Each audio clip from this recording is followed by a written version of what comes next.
طلوع آفتاب کے وقت سادھو سادھو کا ورد کرتے ہیں۔ مسلمانوں کے نزدیک پاؤں کا یہ نقش حضرت آدم علیہ السلام کا ہے، جبکہ بدھ مت کے مطابق یہ نشان بدھا کا ہے، اور ہندوؤں کے مذہب کے مطابق یہ نقش شیو جی کا ہے۔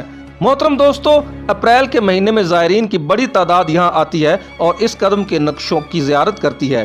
مقامی زبان میں اس پہاڑی کو سری پاڑا کہا جاتا ہے۔ تاریخی حوالے بتاتے ہیں کہ سکندر اعظم اور ابن بطوطہ نے بھی زیارات کے لیے یہاں کا سفر کیا تھا۔ ابن بطوطہ نے اپنے سفر نامے میں اس کا ذکر انتہائی دلچسپ پیرامڈ میں کیا ہے۔ اس کا بیان ہے کہ میں نے جزیرہ سیلار یعنی سری لنکا آنے کے بعد چالان کے راجا سے کہا کہ میں قدم شریف کی زیارت کرنا چاہتا ہوں۔ سری لنکا کے راجا نے اہتمام کیا۔ راجا نے مجھے ایک ڈولا دیا اور کئی غلام دیے جو مجھے ڈولے میں بٹھا کر لے گئے۔ راجا نے 4 جوگی بھی میرے ساتھ کر دیے۔ یہ جوگی راستے سے خوب واقف تھے۔ اس کے علاوہ 3 برہمن اور 10 اہلکاروں کے علاوہ 15 آدمی بھی میرے ساز و سامان اٹھانے کے لیے ساتھ دیے۔ ابن بطوطہ کے مطابق یہاں اہل چین بھی زیارات کے لیے آتے ہیں۔ یہاں کے لوگوں کا کہنا ہے کہ چین کے زائرین پاؤں کے انگوٹھے کے نشان کا پتھر توڑ کر لے گئے تھے اور اسے چین کے شہر زیتون کے ایک مندر میں جا کر جڑ دیا۔ اس نقش کی زیارات کے لیے اہل چین اس مندر میں آتے ہیں۔ قدم کے پاس پتھر میں یہ 9 گڑھے کھودے ہوئے ہیں۔ یہ ہندو زائرین اس میں سونا، یاقوت اور موتی اور دوسرے جواہرات ڈالتے ہیں۔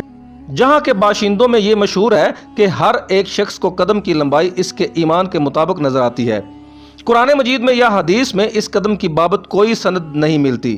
یہاں آپ کو یہ بھی بتاتے چلیں کہ حضرت آدم علیہ السلام جب زمین پر اترے تو حضرت آدم علیہ السلام کا پہلا کھانا اور لباس کیا تھا۔ روایات میں آتا ہے کہ حضرت آدم علیہ السلام 100 سال یا 60 سال تک جنت میں رہے۔ اس عرصے میں دونوں پر جنت کے کسی بھی حصے میں جانے کی پابندی نہ تھی سوائے شجر ممنوعہ کے۔ شیطان اب ان دونوں کا کھلا دشمن تھا اور اپنی سزا کا بدلہ لینے کے لیے بھی بے قرار تھا۔ اس کی شدید خواہش تھی کہ یہ اللہ کے حکم کی خلاف ورزی کریں۔ پھر شیطان نے ان دونوں کے دلوں میں وسوسہ ڈال دیا۔ ان کی شرمگاہیں جو ایک دوسرے سے پوشیدہ تھیں بے پردہ ہو گئیں۔ اس نے انہیں کہا، تمہارے رب نے تم دونوں کو اس درخت سے اس لیے منع کیا ہے کہ کہیں یہ پھل کھا کر تم فرشتوں کی طرح نہ بن جاؤ یا کہیں ہمیشہ کے لیے زندہ نہ رہ جاؤ۔ شیطان کی باتوں میں آ کر حضرت حوا علیہ السلام کو سوچنے پر مجبور کر دیا، اور پھر شیطان کے مسلسل اور متواتر اکسانے پر اس نے حضرت حوا علیہ السلام کو پھل کھانے پر راضی کر لیا۔ ایک دن حضرت حوا حضرت آدم علیہ السلام سے کہا کہ ہم اس شجر ممنوعہ کا ذرا سا حصہ کھا لیتے ہیں تو کیا ہوگا؟ آخر وہ کیا راز ہے جو اللہ نے اسے کھانے سے منع فرما دیا ہے؟ شروع میں تو حضرت آدم علیہ السلام اس کے لیے قطعی طور پر تیار نہ تھے، لیکن پھر حضرت حوا کے مسلسل اصرار پر نہ چاہتے ہوئے بھی راضی ہو گئے۔ ابھی ان دونوں نے پھل کو پوری طور پر چکھا ہی نہ تھا کہ ان کی سترگاہیں ایک دوسرے پر عیاں ہو گئی۔ اس پر دونوں نے بدحواسی اور پریشانی میں جنت کے درختوں کے پتے توڑ کر اپنے بدن کو چھپایا۔ اللہ تبارک و تعالیٰ نے دونوں کو پکارا اور فرمایا کہ میں نے تم کو منع کیا تھا کہ اس درخت کا پھل نہ کھانا اور شیطان کے ورگلانے میں نہ آنا، یہ تمہارا کھلا دشمن ہے۔ معزز دوستو، حضرت آدم علیہ السلام اپنے کیے پر نہایت نادم اور شرمندہ تھے۔ بارگاہ الہی میں عرض کیا، اے ہمارے رب، ہم دونوں سے بڑی غلطی ہو گئی۔ اللہ تبارک و تعالیٰ نے فرمایا کہ اب تم دونوں ایک خاص مدت تک زمین پر رہو گے جہاں تم ایک دوسرے کے دشمن ہوگے اور وہاں ہی مرنا ہے اور اسی میں ہی پھر پیدا ہونا ہے۔ تو دونوں کو زمین کی طرف روانہ کر دیا گیا۔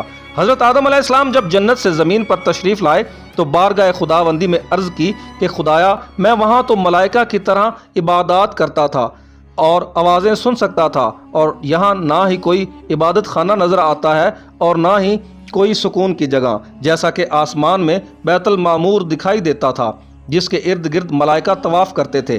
اس پر اللہ تبارک و تعالیٰ کا حکم آیا کہ جاؤ، جہاں پر ہم نے نشان بتائے وہاں پر کعبۃ اللہ بناؤ اور اس کے گرد ہی طواف کرو اور اس کی طرف منہ کر کے نماز بھی ادا کر لینا۔ معزز دوستو، حضرت جبرائیل علیہ السلام ان کی رہنمائی کے لیے ان کے ساتھ چل پڑے اور انہیں اس مقام پر لے آئے جہاں سے زمین بنی تھی، یعنی جس جگہ جھاگ بنی تھی، اور پھر وہی جگہ پھیل کر پوری زمین بن گئی۔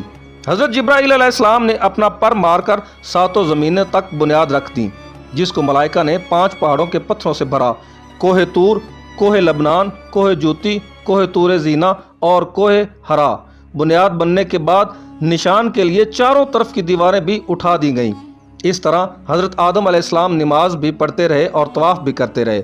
حضرت آدم علیہ السلام زمین پر آنے کے بعد نہایت شرمسار اور افسردہ رہتے تھے۔ پھر حضرت حوا سے علیحدگی نے بھی سخت پریشانی میں مبتلا کر رکھا تھا۔ روایات میں آتا ہے کہ آپ ایک طویل عرصہ تک اللہ کے حضور گڑ گڑاتے رہے، فرماتے رہے کہ مجھے معاف کر دے، اور آنسو بہاتے رہے، یہاں تک کہ اللہ تعالیٰ کو ان کی اس گریہ آزاری پر رحم آیا۔ اور پھر ایک دن حضرت جبرائیل علیہ السلام نے حضرت آدم علیہ السلام کے پاس آ کر انہیں اللہ کی جانب سے معافی کی نوید سنائی۔ ناظرین گرامی، حضرت آدم علیہ السلام کی توبہ قبول ہونے کی ایک وجہ یہ بھی بتائی جاتی ہے کہ حضرت عمر رضی اللہ تعالیٰ عنہ سے مروی ہے کہ نبی کریم صلی اللہ علیہ وآلہ وسلم نے فرمایا، جب آدم علیہ السلام سے غلطی ہوئی تو انہوں نے اللہ تعالیٰ سے عرض کیا، اے میرے پروردگار، میں آپ سے محمد صلی اللہ علیہ وآلہ وسلم کے وسیلے سے سوال کرتا ہوں کہ آپ میری مغفرت فرما دیں۔ اللہ تبارک و تعالیٰ نے فرمایا، تو نے محمد صلی اللہ علیہ وآلہ وسلم کو کیسے جان لیا جبکہ میں نے ان کو اب تک تو پیدا ہی نہیں فرمایا؟ حضرت آدم علیہ السلام نے عرض کیا، اے میرے پروردگار، جب آپ نے مجھے اپنے ہاتھوں سے پیدا فرمایا اور مجھ میں جان ڈالی تھی، پھر میں نے اپنا سر اٹھایا تو عرش پر لکھا تھا کہ لا الہ الا اللہ محمد الرسول اللہ، تو میں نے جان لیا کہ جس ذات کا نام آپ نے اپنے نام کے ساتھ ملایا ہے، اس سے بڑھ کر آپ کے نزدیک اور کوئی محبوب نہیں ہو سکتا۔ تو اللہ تبارک و تعالیٰ نے فرمایا، اے آدم، تو نے سچ کہا، وہ میرے نزدیک سب سے محبوب ہے، اور جب تو نے ان کے وسیلے سے مجھ سے معافی مانگ لی تو بس میں نے تیری بخشش کر دی، اور اگر حضرت محمد صلی اللہ علیہ وآلہ وسلم نہ ہوتے تو میں آپ کو بھی پیدا نہ کرتا۔ محترم دوستو، توبہ قبول ہونے کی ایک اور روایت بھی بیان کی جاتی ہے کہ اللہ تبارک و تعالیٰ نے ان دونوں کو کچھ دعائیں اور کلمات سکھائے تھے۔ ان دونوں نے ان دعائیں کلمات کے ساتھ اللہ تبارک و تعالیٰ سے معافی مانگی تو اللہ تبارک و تعالیٰ نے جمعے کے روز ان کی توبہ قبول فرما لی۔ حضرت آدم علیہ السلام خوشی سے سرشار ہوئے اور خداوندی میں سربسجود ہو کر شکر بجا لائے۔ پھر حضرت جبرائیل علیہ السلام انہیں لے کر مکہ آئے، جہاں حضرت آدم علیہ السلام نے کعبہ شریف کی بنیاد رکھی اور حجرہ اسود کو کعبہ کی دیوار پر نصب فرمایا۔ پھر اس کے گرد طواف کیا۔ طواف سے فارغ ہو کر حضرت جبرائیل علیہ السلام انہیں جبل عرفات پر لے گئے تھے، جہاں حضرت حوا تشریف فرما تھی، لیکن طویل عرصے کی جدائی اور حالات نے بہت سے جسمانی تغیرات تبدیل کر دیے تھے، چنانچہ دونوں ایک دوسرے کو پہچان نہ سکے۔ حضرت جبرائیل علیہ السلام نے اس پر دونوں کا تعارف کروایا، اور یوں حضرت آدم علیہ السلام اور اماں حوا کی دنیا میں بھیجے جانے کے بعد پہلی ملاقات ہوئی۔ محترم دوستو، مختصر طور پر کعبہ کی تعمیر کرتے ہیں۔ طوفان نوح تک کعبہ اسی حالت میں رہا۔ طوفان کے بعد وہ عمارت آسمان پر اٹھا لی گئی تھی اور وہ جگہ ایک اونچے ٹیلے کی صورت میں رہ گئی تھی، مگر لوگ پھر بھی برکت کے لیے یہاں آیا کرتے تھے اور آ کر دعائیں بھی مانگتے تھے۔ حضرت ابراہیم علیہ السلام کے زمانے تک کعبہ اسی حالت میں رہا۔ جب حضرت ابراہیم علیہ السلام اور حضرت اسماعیل علیہ السلام اور حضرت ہاجرہ علیہ السلام یہاں آ کر رہے اور آباد ہوئے تو حضرت ہاجرہ کے قلب کے بعد حضرت ابراہیم علیہ السلام کو حکم ہوا کہ اپنے بیٹے اسماعیل علیہ السلام کو ساتھ لے کر خانہ کعبہ کی عمارت تعمیر کریں۔ اس کی نشانی اس طرح کی گئی تھی کہ ایک بادل کا ٹکڑا بھیجا گیا تاکہ اس کے سائے سے کعبے کی حد مقرر کی جائے۔ حضرت جبرائیل علیہ السلام نے اس کے سائے کی مدد سے خط کھینچا اور حضرت ابراہیم علیہ السلام نے اس خط پر اس قدر کھدائی کی کہ بنیادیں نمودار ہو گئی تھیں۔ محترم دوستو، اس پر عمارت بنائی۔ اس کی بلندی 9 ہاتھ۔ حضرت ابراہیم علیہ السلام نے خانہ کعبہ کے اندر ایک رکھنا سا بنایا تھا تاکہ کعبے کے لیے جو نذرانے آتے اور تحفے آئیں وہ اس میں رکھ دیے جائیں۔ اس کے دروازے 2 بنائے گئے تھے، ایک داخل ہونے کے لیے اور دوسرا نکلنے کے لیے۔ حضرت اسماعیل اور حضرت ابراہیم علیہ السلام کی تعمیر میں 3 پہاڑوں کے پتھر لائے گئے تھے۔ کچھ تبدیلیاں کی گئیں لیکن اس کی اونچائی مزید بڑھا دی گئی۔ دروازے بھی 2 کی بجائے 1 کر دیا گیا تھا اور پھر رفتہ رفتہ کافی تبدیلیاں ہوتی رہیں۔ محترم دوستو، حضرت آدم علیہ السلام سے پہلے ایک پیغمبر کا تذکرہ ملتا ہے، تو جان لیجئے کہ جن اللہ تبارک و تعالیٰ کی مخلوق ہیں جنہیں انسان کی پیدائش سے قبل پیدا کیا گیا تھا۔ بعض محققین اور تاریخ دان لکھتے ہیں کہ جنات کو آدم علیہ السلام کی تخلیق سے بھی 2000 سال قبل تخلیق کیا گیا تھا۔ حضرت آدم علیہ السلام کی خلقت سے پہلے جنات کے درمیان پیغمبر مابعوث ہوئے کیونکہ روایت میں آتا ہے کہ ایک شامی مرد حضرت علی رضی اللہ تعالیٰ عنہ کے پاس آیا اور اس نے پوچھا کہ اے علی، کیا خدا نے جنات کی جانب کسی پیغمبر کو بھیجا تھا؟ تو جناب مولا علی کرم اللہ وجہ الکریم نے جواب میں فرمایا، ہاں، ایک پیغمبر تھے جن کا نام یوسف تھا، ان کی ہدایت کے لیے بھیجے گئے تھے، لیکن جنوں نے ان کو شہید کر دیا تھا۔ ناظرین گرامی، اس روایت سے پتہ چلتا ہے کہ جنات میں بھی پیغمبر ہوا کرتے تھے۔ اس بنا پر جو کچھ ہم نے بیان کیا ہے، اس سے واضح ہوا جن بھی مخلوق خدا ہیں اور فرائض رکھتے ہیں۔ انسان کی خلقت سے پہلے ان کی ہدایت کے لیے پیغمبر مبعوث ہوئے تھے، لیکن اس کی کیفیت ہمارے لیے واضح نہیں تھی۔ جب حضرت آدم علیہ السلام زمین پر رہنے لگے تو پھر اللہ تعالیٰ نے ان کو عمدہ لباس کا انتظام فرما کر دیا۔ اللہ تعالیٰ نے ان کی اولاد کو عزت و کرامت سے سرفراز فرمایا اور اپنی بہت سی مخلوقات پر برتری عطا فرمائی تھی۔ محترم دوستو، آدم علیہ السلام کی اولاد بہت ہوئی۔ ان میں سے دو نے ایک مرتبہ اللہ تعالیٰ کی راہ میں قربانی پیش کی۔ اللہ تعالیٰ نے ایک کی قربانی قبول فرمائی، دوسرے کی قبول نہ فرمائی۔ جن کی قربانی قبول نہ کی گئی وہ اپنے بھائی سے کہنے لگا، میں ضرور تجھے قتل کر دوں گا۔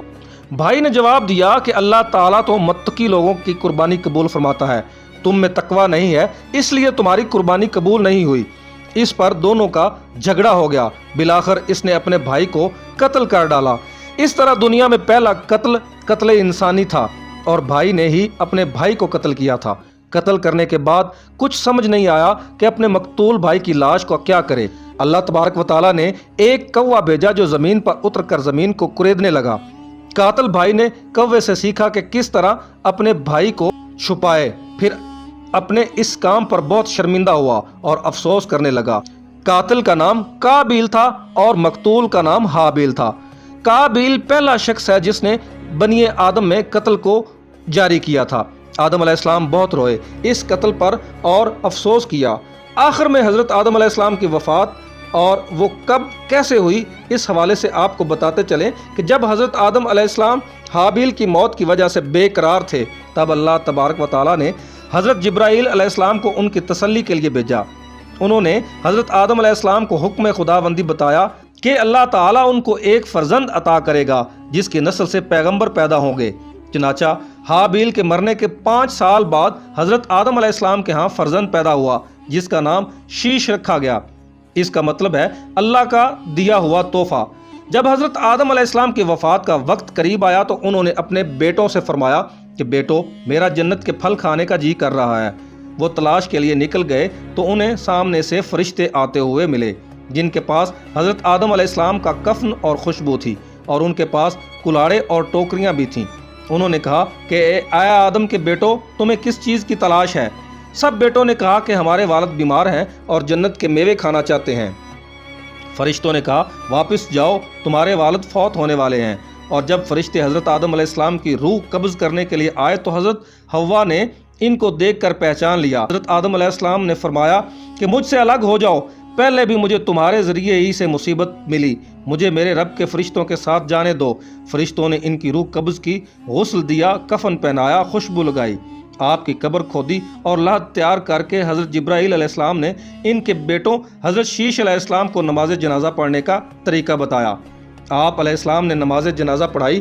عام طور پر تاریخی کتب میں حضرت آدم علیہ السلام کی عمر مبارک 960 سال بیان کی گئی ہے۔